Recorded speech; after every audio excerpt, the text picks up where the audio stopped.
Number ہے وہ 179 number ہو جاتا ہے، اور پاکستان کے اندر کرپشن ماضی کے مقابلے میں اور زیادہ ہو جاتی ہے، اور یہاں مراعات یافتہ طبقہ اتنا ہے کہ آپ سوچ بھی نہیں سکتے کہ ایم پی 1 گریڈ سے لے کے سینیٹرز، وزیر، مشیر، ایم این ایز، ججز، جرنیل، بیوروکریٹ، ان کی گھروں کی آسائش، ان کے گاڑیوں کی آسائشیں، اور ان کے جو الاؤنسز ہیں، اور جو ہیں وہ دیکھ کے بندے کو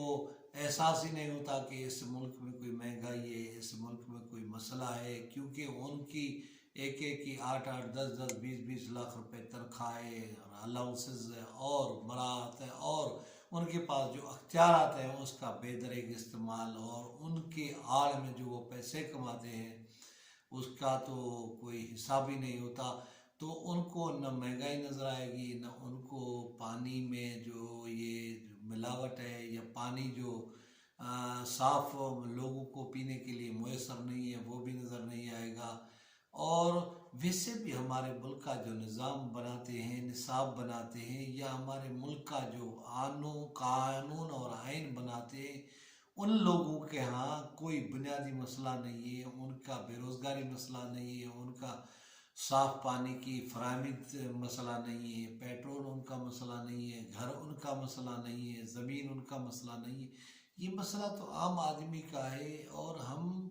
ہوش سنبھالا ہے یہ باتیں سنتے آ رہے ہیں، اور ابھی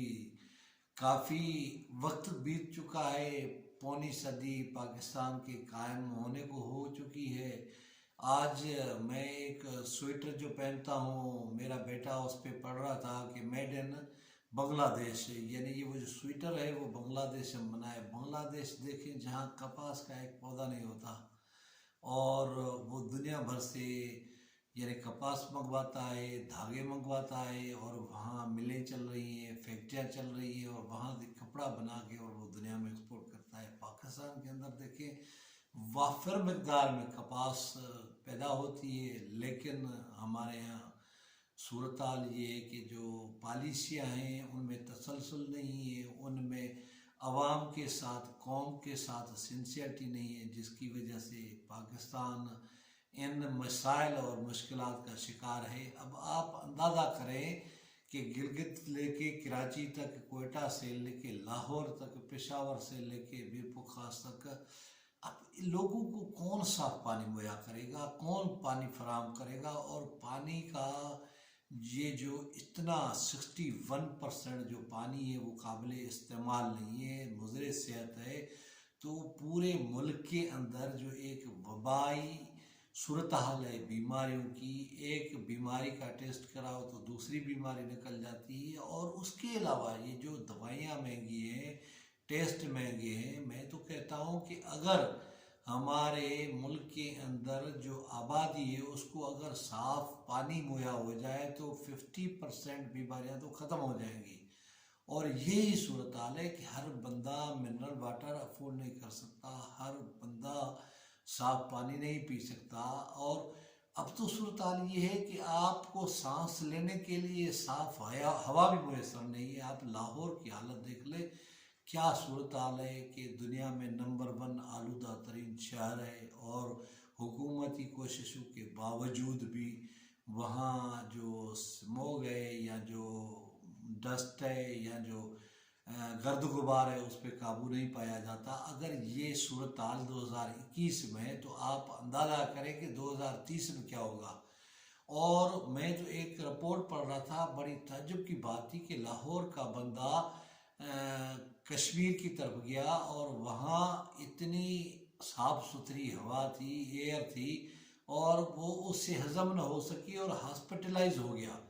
اب دیکھیے وہ بندہ جو اتنی گندگی آلودگی والی ہوا کھا رہا تھا وہ اس پہ عادی ہو گیا تھا۔ یہ ایسے ہی ہے جیسے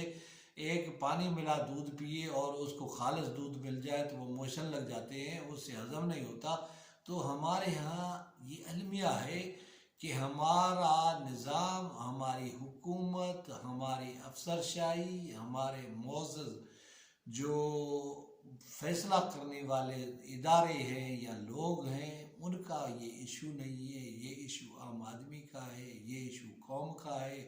اور ان کا قوم سے کوئی سروکار نہیں، اور اس ملک کے باشندوں کے ساتھ ان کا کوئی سروکار نہیں۔ یہ آئے ہیں، اپنی باری لگائیں گے، پیسے بنائیں گے، مال بنائیں گے اور بھاگ کر چلے جائیں گے۔ کورٹوں میں کیس چلتے رہیں گے، یعنی احتساب کے یا منی لانڈرنگ کے یا کرپشن کے، ان کے اوپر ریفرنسز بنیں گے،